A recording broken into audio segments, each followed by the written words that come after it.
बहिष्प्रज्ञो विभुर्विश्वो यन्तः प्रज्ञस्तु तेजसः घनप्रज्ञस्ततः प्राज्ञ एक एवेत्रिदः स्मृतः।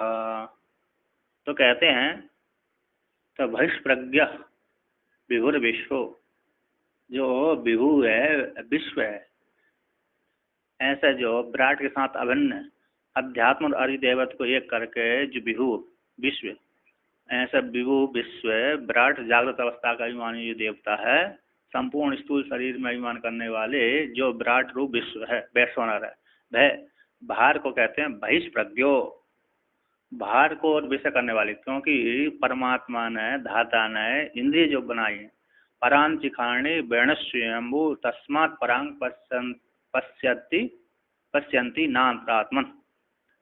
तो कहते हैं जो धाता परमात्मा ने, ईश्वर अंतर्यामी ने जो इंद्रिय बनाई थी, भार को और विषयभूत बनाई है, इसलिए तो विश्व जो विभु व्यापक विश्व है, विराट है, स्थूल शरीर में अभिमान करने वाला जो विश्व रूप जो विराट है, ऐसा भार की ओर उसकी प्रज्ञा कैसी है, भार को और विषय करने वाली।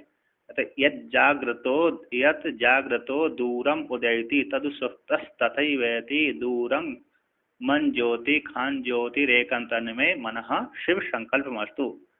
जो जागृत अवस्था में इंद्रिय भार की ओर जाती हैं, स्वप्न अवस्था में भी दूर मन दूर चला जाता है।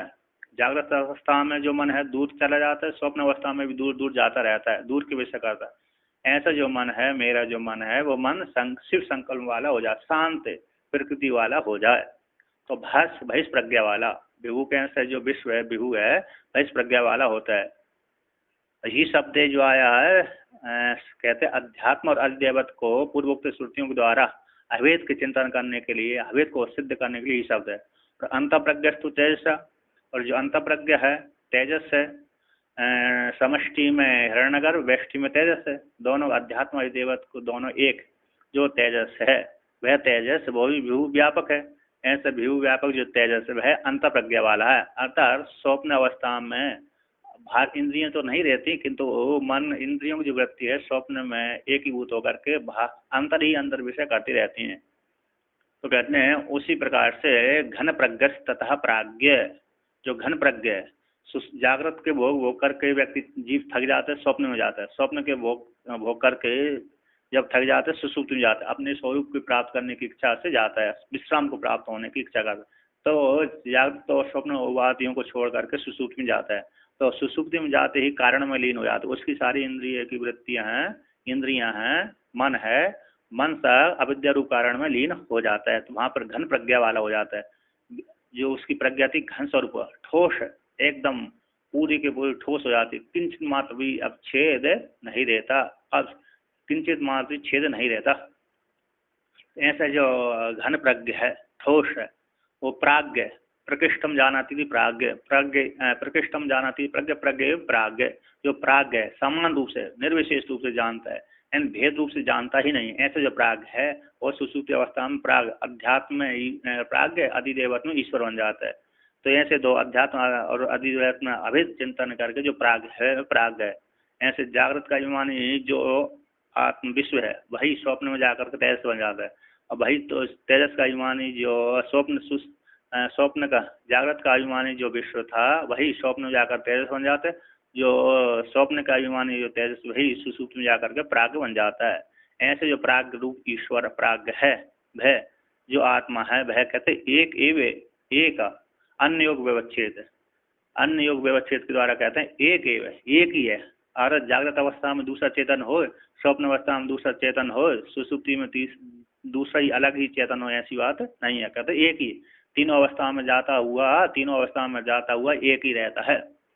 अकेली उपाधि भेद है, किंतु चेतन जीवात्मा में भेद नहीं, एक एव एक ही है। हृदय स्मृता तीन प्रकार से जाना गया स्थित रहता है, मत है।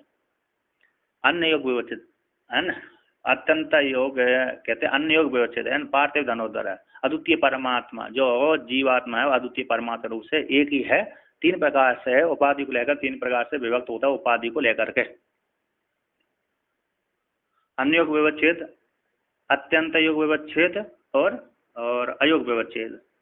तो अन्य योग व्यवच्छेद पार्थिव धनोदर है, और अयोग व्यवच्छेद शंकु पांडरा एव, विशेषण के साथ जब संबंध होता है, विशेषण विशेष्य के साथ, जब विशेषण के साथ संबंध होता है तब अयोग व्यवच्छेद होता है।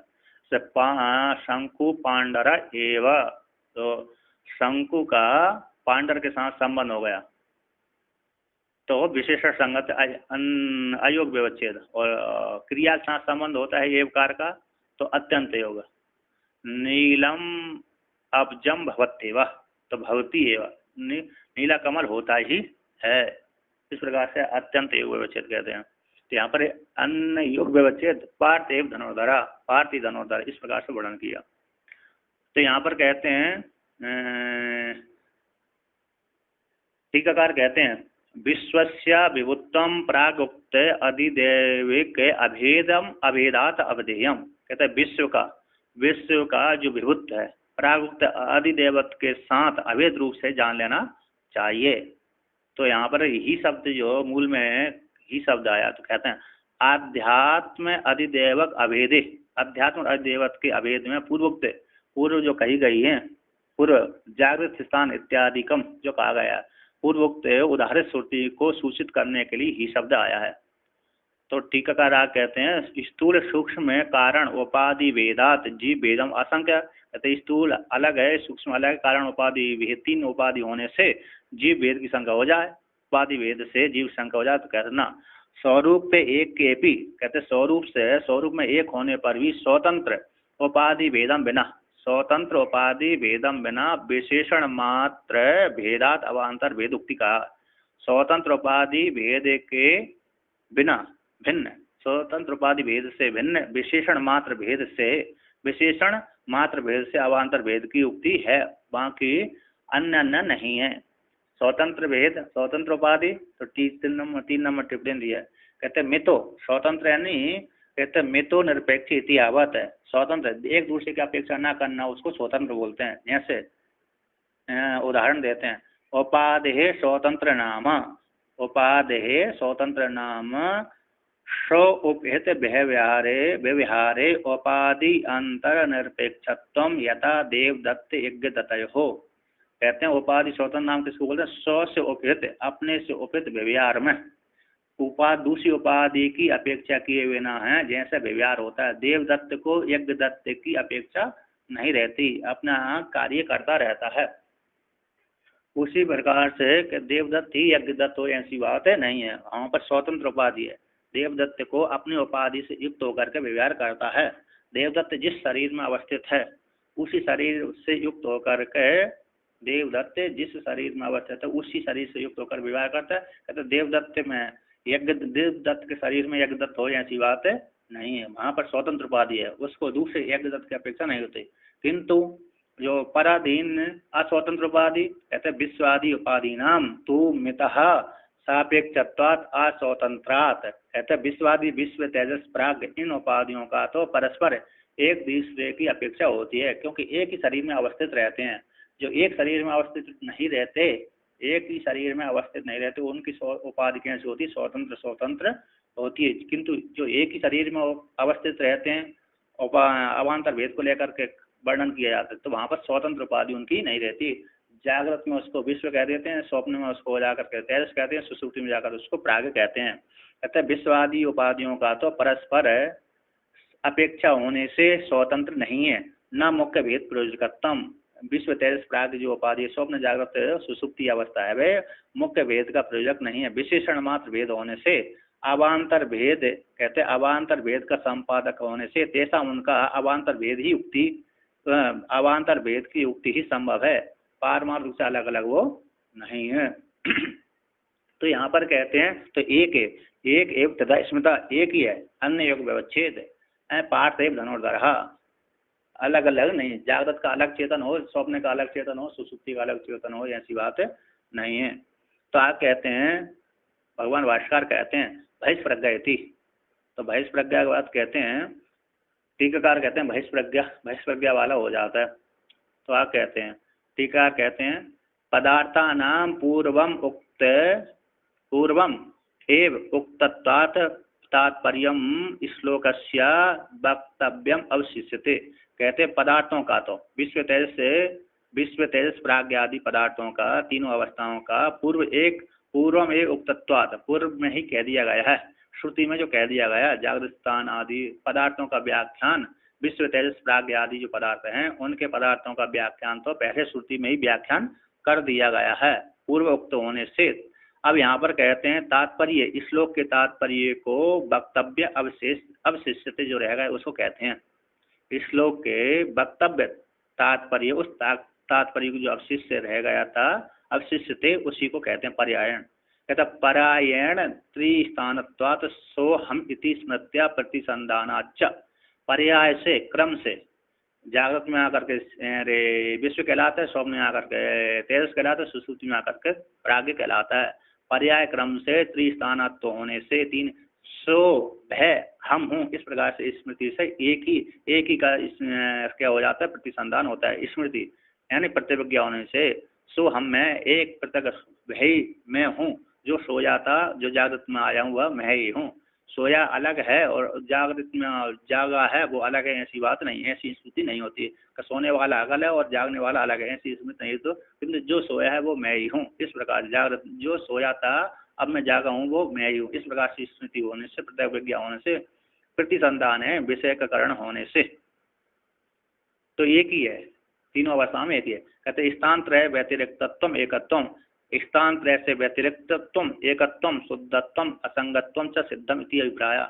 तीनों स्थानों से व्यतिरिक्त, जागृत, जब जागृत में जाता है तो स्वप्न और सुषुप्ति के बाद हो जाता है, जब स्वप्न में जाता है तो जागृत सुषुप्ति का बाद हो जाता है, जब सुषुप्ति में जाता है तो जागृत स्वप्न का बाद हो जाता है। तो इसलिए तीनों अवस्थाओं से वो पृथक है। स्थान त्रय से व्यतिरिक्त एकत्व जो शुद्ध है, असंग है, सिद्ध हो जाता है, इति अभिप्राय को लेकर के, इति अभिप्राय सिद्ध इति अभिप्राय। कहते हैं कैसे, जहाँ से उदाहरण देते हैं, महामत्स्य आदि दृष्टांत छोड़ते, बृहदारण्यक उपनिषद में आया है कि महामत्स्य आदि दोनों तटों में जो मगर है, मछली आदि है, और दोनों तटों में घूमती रहती है, किंतु उन तटों से संबंधित नहीं होता। मछली उसके तटों के गुण दोषों से संबंध नहीं होता। उसी प्रकार चेतन जीवात्मा भी तीनों अवस्था में भ्रमण करता रहता है, उन तीनों अवस्थाओं से संबंधित नहीं होता।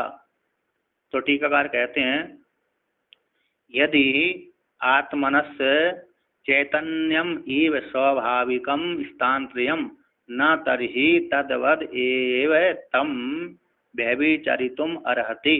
यदि चेत, यदि आत्मा का चैतन्य ही स्वाभाविकम, जैसे आत्मा का चैतन्य स्वभाव है, ऐसे आत्मा का चेतन आत्मा चेतन स्वभाव वाली है, जैसे पारमार्थ रूप से आत्मा चेतन स्वभाव वाली होती है, सत्य होती है, उसी प्रकार यदि आत्मा के चेतन स्वभाव के समान स्थान त्रय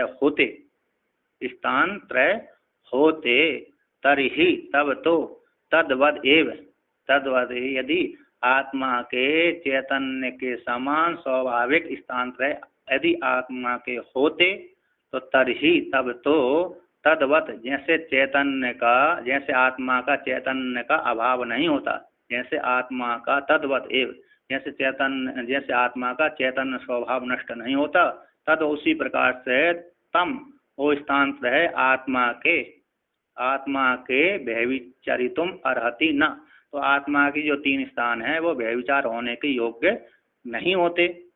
जैसे आत्मा का चैतन्य स्वभाव का व्यभिचार नहीं होता, उसी प्रकार आत्मा के स्थान त्रय का भी व्यभिचार नहीं होता यदि उसके स्थान त्रय होते तो। जैसे आत्मा के चेतन स्वभाव का अभाव नहीं होता, व्यभिचार नहीं होता, क्योंकि उसका पारमार्थिक स्वभाव है, उसका स्वरूप है, चेतन स्वभाव है आत्मा का। उसी प्रकार यदि आत्मा के स्थान त्रय माने जाते, स्वाभाविक रूप से पारमार्थिक सत्य माने जाते, तो उसका व्यभिचार कभी भी स्थान त्रय का व्यभिचार, जागृत स्वप्न सुषुप्ति रूप जो स्थान त्रय है उसका व्यभिचार कभी नहीं हो सकता। किंतु व्यभिचारिति च आत्मानं स्थान त्रयम् क्रमाभ्याम, क्रम और अक्रम से, आना और जाने से, कभी स्वप्न में जाती, कभी सुषुप्ति में जाती है, कभी सुषुप्ति से जागृत स्वप्न में आती है इत्यादि, क्रम और आक्रम के द्वारा आत्मा, जीवात्मा रूप आत्मा के स्थान त्रय का व्यभिचार होता है। किंतु व्यभिचार भवितुम अर्हति, व्यभिचार होता है क्योंकि आत्मा स्थान त्रय से व्यतिरिक्त है। अतः उसके चैतन्य के समान आत्मा का स्वरूप जो चैतन्य है उस चैतन्य के समान स्थानत्रय वाली आत्मा नहीं होती। तो ये किंतु स्थानत्रय का व्यभिचार होता है। इसलिए यहाँ पर क्रम और अक्रम के द्वारा आत्मा के जो स्थानत्रय हैं उन स्थानत्रयों का व्यभिचार होता है। इसलिए अतः होने के कारण कहते हैं तस्य उस आत्मनः के, तस्य उस आत्मा का स्थानत्रत्व होने से, अतः व्यभिचार वाली होने से, तस्य उस स्थानत्रय का व्यभिचार, तस्य उस आत्मा के जो स्थानत्रय थे आने जाने क्रम और क्रम से जो स्थान उपाधि रूप से थे वो इस तीन स्थानत्व त्रिस्थानत्व वाली होने से तद अतः, इसलिए तद अतः कहते हैं जो उसके स्थानत्रय है व्यभिचार वाले होने से, व्यभिचार उन स्थानत्रय आत्मा के जो स्थान जागृत स्वप्न सुषुप्ति जो तीन स्थान है उनका व्यभिचार होने से, अतः इसलिए उनका व्यभिचार हो जाने से तद व्यतिरिक्तम आत्मनः सिद्धत्वम, अतः उसके तद व्यतिरिक्तम उन स्थानत्रय से व्यतिरिक्त आत्मा का सिद्ध हो गया। अतः आत्मा के स्थानत्रय पारमात्र सत्य नहीं मात्र औपाधिक रूप से स्वीकार किए गए हैं। अतः तीनों स्थानों से आत्मा पृथक है। उसके पारमात्र सत्य जैसे चेतन स्वभाव है उसका स्वरूप है, ऐसे आत्मा के तीन स्थान नहीं है, पारमात्र सत्य स्वीकार नहीं करें, किंतु उपाधि भेद है। उपाधि को लेकर के स्थानत्रय वाली आत्मा बोल देते हैं। अतः उन तीनों स्थानों का व्यभिचार होता रहता है। जब जागृत में आती है आत्मा तो स्वप्न और सुषुप्ति स्थान का बाद हो जाता है, जब स्वप्न में जाती है तो जागृत और सुषुप्ति का बाद हो जाता है, जब सुषुप्ति में जाती है तो जागृत स्वप्न का बाद हो जाता है। इसलिए स्थानत्रय आत्मा के जो स्थानत्रय थे उनका व्यभिचार होता है क्रम आक्रम के द्वारा। इसलिए तस् उस आत्मा का तीन स्थान स्वीकार औपाधिक रूप से स्वीकार किए जाने से, अतः इसलिए आत्मा तद उससे स्थानत्रय से व्यतिरिक्त होने के कारण असंग होने से तद वह आत्मा तीन स्थानों से व्यतिरिक्त सिद्ध होता है। वो आगे कहते हैं या सुप्तः सो हम जागर्मि इति संसंधानात् एकत्वम तस्य अवगतम, कहते हैं जो सोया हुआ है, जो सोया था, यह सुप्ता जो सोया हुआ था सब है मैं अब वर्तमान काल में जागर्मि जागा हूँ, इति इस प्रकार से अनुसंधान होने से एकत्व तस् उस आत्मा का अवगत जाना जाता है। कहते जो सोया है अलग है और जागा अलग है, ऐसी बात नहीं है, जो सोया था वही जागा है। तो एक कहते एकत्वेन च स्मृत्या घटादौ एकत्वम ईष्यते, एकत्व स्मृति ही, क्योंकि एकत्व स्मृति के द्वारा घटादि में भी एकत्व स्वीकार किया जाता है। कहते जिस घट को मैंने कल देखा था वही घट को आज देख रहा हूँ, और जिस देवदत्त को कल मैंने देखा था वही देवदत्त को आज मैं देख रहा हूँ। इस प्रकार से एकत्व की स्मृति से है। जैसे बौद्ध मानते हैं कि जो चित्त जिस चित्त ने देखा था वो तो चित्त नष्ट हो गए उसी क्षण में, और जो दूसरा देख रहा है वो सादृश्य देख रहे हैं, ऐसी बात नहीं है। अतः जो बौद्धों के चित्त है, चित्त रूप जो विज्ञान आत्मा है, उनकी प्रत्येक क्षण नष्ट होती रहती है, प्रत्येक क्षण उत्पन्न होती रहती है, शून्य से उत्पन्न होती रहती है। ऐसी वेदांत में आत्मा प्रतिक्षण और प्रत्येक क्षण नष्ट होना और प्रत्येक क्षण उत्पन्न होना ऐसी स्वीकार नहीं करते। अतः जो है आत्मा जो पूर्व में सोया था वही उसने जा करके देखता है, जिसने कल देखा था उसी आज देख रहा है उसी को। इसलिए एकत्व स्मृति के द्वारा घटादि में भी एकत्व आत्मा का स्वीकार किया जाता है। आगे कहते हैं धर्म राग द्वेषादि मलस्य अवस्था धर्मत्वात्, कहते हैं धर्म आदि धर्म है, अधर्म है, राग द्वेष आदि मल का तो अवस्था के धर्म होने से, कैसे हैं वही अवस्था के धर्म है, स्थानत्रय के धर्म है, चेतन जीवात्मा परमात्मा के धर्म नहीं है। धर्म है, अधर्म है, राग है, द्वेष आदि मल का अवस्था धर्म अर्थात अंतःकरण के धर्म है। धर्म राग द्वेष सुख दुख आदि किसके धर्म है? अवस्था रूप अंतःकरण के धर्म है, आत्मा के धर्म नहीं है, क्योंकि आत्मा असंग ही एवं पुरुषा, आत्मा असंग है। इसलिए अवस्था के धर्म होने से, इसलिए तद अतिरेके शुद्धत्वम सिद्ध्यति, इसलिए अवस्था से मलों से धर्म राग आदि मलों से अतिरिक्त हो जाने के कारण शुद्ध है आत्मा, असंग सिद्ध हो जाता है। शुद्धत्वम अतिरिक्त हो जाने पर शुद्धत्वम अपि सिद्धति, आत्मा का शुद्धत्व सिद्ध हो जाता है। कहते संगस्य अपि ही वेद्यत्वेन अवस्था धर्मत्व अंगीकारात् तद अतिरेकिण तद दृष्टुर असंगत्वम अपि संगतम एव इत्यतः। कहते हैं संग का भी वेद्यत्व, संग का वेद्यत्व होने से, संग का वेद्यत्व होने से अवस्था धर्मत्व स्वीकार किया गया है। जो संग किसमें होता है? अवस्था में ही होता है, जड़ वस्तु में ही संग होता है, चेतन असंग में संग नहीं होता। संग का भी संगस्यापि संग का भी वेद्यत्व होने से, संग का वेद्यत्व होने से अवस्था धर्मत्व स्वीकार किया गया, किंतु आत्मा उससे अतिरिक्त अवस्था धर्म, संग रूप अवस्था धर्म से असंग होने से अतिरिक्त हो जाने से उस अवस्था को जानने वाले दृष्टा का संगत्व संगति है स्वीकार कर लिया। अतः दृष्टा आत्मा कैसे असंगत है, ऐसा संगत हो जाता है ना, जान लिया जाता है। अतः दृष्टु आत्मा उससे पृथक ही है, भिन्न ही असंग है। कहते युक्ति सिद्ध अर्थे, है ना, संग। अब आगे कहते हैं संग का भी, संग का ही वेद्यत्व रूप से अवस्था धर्म स्वीकार किया, उससे आत्मा तद उस संग को जानने वाली आत्मा है, उससे अतिरिक्त हो जाने से जानने वाली दृष्टा का उससे असंगत्व भी संगति ही है, सिद्ध हो जाता है। युक्ति सिद्ध अर्थ में श्रुति उदाहरण करते हैं, श्रुति उदाहरण देते हैं। महामत्स्य आदि तो कहते हैं यहाँ पर महान नादेन स्रोत्सा अप्रकम्प गतिर अति बलियांश तिमिर उभे कूले नद्यः संचरण क्रम संचरणात् ताभ्याम अतिरिच्यते। कहते हैं महान स्रोत के द्वारा, महान जो नदी है, बड़ी नदी में जो महान स्रोत है, उस महान स्रोत से जो बड़ी गंगा यमुना नर्मदा आदि जो बड़ी बड़ी नदियां हैं, ऐसी जो बड़ी बड़ी है ब्रह्मपुत्र आदि जो नदियां हैं, नर्मदा जी आदि जो नदियां हैं ऐसी महान, उनमें जो बड़ा बड़ा स्रोत है, ऐसे स्रोत धारा है, ऐसी धारा के द्वारा, महान नदी की धारा के द्वारा अप्रकम्प गति, जिसकी गति प्रकम्प नहीं होती, अतः हिलती नहीं है, गति रुकती नहीं है, कुंठित नहीं होती, ऐसे अति बलियान जो अति बलवान है तिमिर, ऐसी जो तिमिर मछली है उहे कुले, दोनों कुल में, है ना। तिमिर जो बड़ी बड़ी मछलियां हैं, मगर हैं, बड़ी बड़ी मछलियां मगर आदि हैं, जो उहे दोनों कुल में, कहते हैं नद्या, नदी के दोनों कूले, दोनों कुलों में संचरण करती हुई, भ्रमण करती हुई, अति बलवान जो तिमिर आदि बड़ी बड़ी मछलियां हैं, नदी के दोनों तटों में संचरण करती हुई, क्रम से संचार करती हुई, क्रम से संचार करने से, कहते हैं ताभ्याम अतिरिच्यते, ओ तिमिर आदि जो मछलियां हैं उन दोनों तटों से अलग ही, पृथक ही, रुच्यते जानी जाती है, अलग ही है।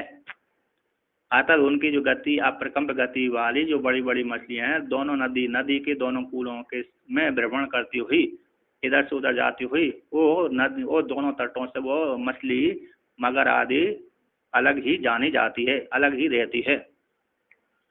तो यहाँ पर कहते हैं, जैसे वहां पर वर्णन किया है, अतो जसहा रोहितो मदपुरः सालो राजीव सकुलस तिमहि तिमिंगलादयस च अत यदांसी जलवह जल जंतवः। ऐसे ये जल झस है, झस मछली मगर, रोहित नाम की, मदपुर, साल नाम की, जीव नाम की,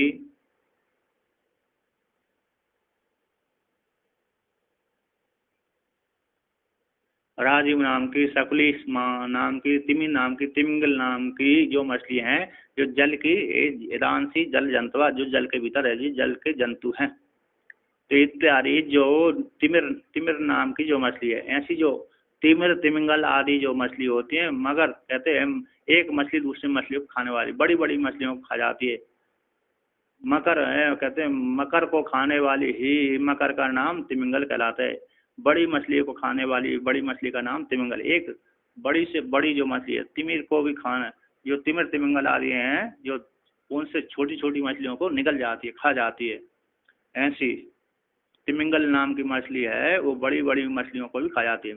मकर अथवा मगर, है ना, मकर को भी, मछली को खाने वाली मछली का नाम तिमिंगल कहलाता है।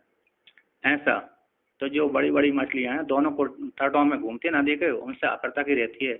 आगे कहते हैं न चा तस्य कूल द्वयगत दोष से गुणवत्तम, कहते हैं तस्व से तिमिर आदि जो मछलियां हैं, मगर है, मछलियां हैं, ऐसे उस मछली मगर आदियों का कूल द्वय गत दोष, जो कूल द्वय गत कूल द्वय में प्राप्त दोष गुणवत्त उसको प्राप्त नहीं होते।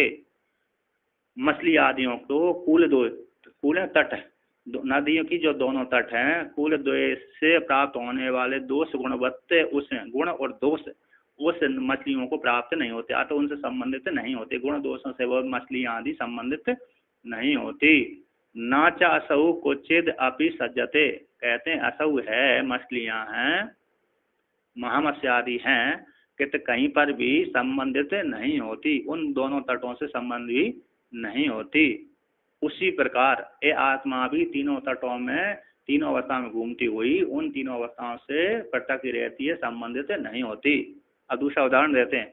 न च सेनो व सुपर्णो व नवसी परिपतन क्वचिद अपि प्रतिहन्यता, ऐसे सेन सुंदर पंख वाला सेन बाज पक्षी आदि है, आकाश में परिपतन घूमता हुआ क्वचित कहीं पर भी प्रतिहन्यता न, जब उसको कहते हैं तो घूमता है तो कहीं पर टकराता आदि नहीं है, अर्थात उसके साथ संबंध नहीं होता। आकाश में घूमता है जो पक्षी बाज आदि है, उस आकाश के गुण दोषों से संबंधित नहीं होता, कहीं पर भी उसको उसका अपघात अरे क्या नहीं होता, उसके गुण दोषों से संबंध नहीं होता, उसका प्रतिहन्यतेना, यानी उसको वहां से टकराता आती। आकाश में विचरण करने वाले पक्षी, नभ में आकाश में विचरण करने वाले पक्षी, सेना आदि पक्षी का कहीं भी परिपतन क्वचित, कहीं जब घूमता है तो कहीं पर भी प्रतिहन्यता हनन नहीं होता, अतः उसकी गति रुकती नहीं है। अथवा दूसरा उदाहरण देते, जैसे आकाश में छोड़े गए पक्षी को जब उसका टांग जैसे समुद्र के बीच में जहाज के ऊपर छोड़ दिया तो उसको कहीं भी गति नहीं मिलती, जैसे कहीं भी गति नहीं मिलती। आकाश में उड़ता है, अपने आस घोंसला ढूंढने जाता है तो देखता है चारों तरफ पानी जल ही जल है समुद्र के बीच में, तो पुनः जहाँ से उड़ा था वहीं पर लौट करके आ जाता है।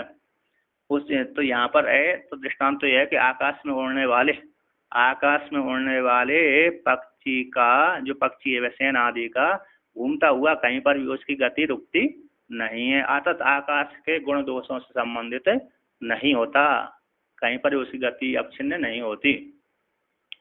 तथा उसी प्रकार से दृष्टांत दाष्टान्त में कहते हैं, तथा उसी प्रकार से अयम एव आत्मा, कहता तथा एव अयम आत्मा क्रमेण स्थानत्रये संचरण उक्त लक्षणों युक्त अंगीकर्तुम इत्यर्थ। तथा उसी प्रकार से है जो आत्मा है, जागृत स्वप्न सुसुप्ति आदि में भ्रमण करती हुई जो आत्मा निर्विशेष आत्मा है, कूटस्थ आत्मा है आत्मा है, क्रम से स्थानत्रय में, क्रम अक्रम से स्थानत्रय में संचरण करते हुए उक्त लक्षण, जो मछली का लक्षण है, उक्त लक्षण है, सेन का लक्षण है, सेन दृष्टांत है, तो उक्त लक्षण युक्त अंगीकार कर लेना चाहिए, कर्तुम युक्त, करने के लिए युक्त है।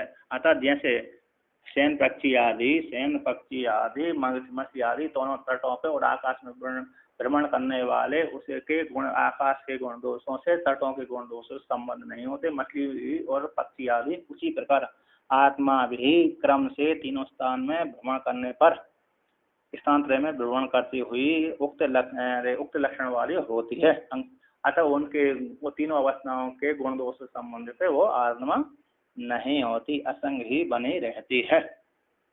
इस प्रकार से अर्थात आत्मा कैसी, असंग ही अयम पुरुषा सिद्ध हो जाता है, और निर्विशेष आत्मा है, आत्मा कैसी है, निर्विशेष है, ऐसा स्वीकार कर लेना चाहिए। तीनों अवस्थाओं से परे, असंग है, कूटस्थ है, सिद्ध है, अजर है, अमृत है, अवय है, इस प्रकार से वर्णन किया।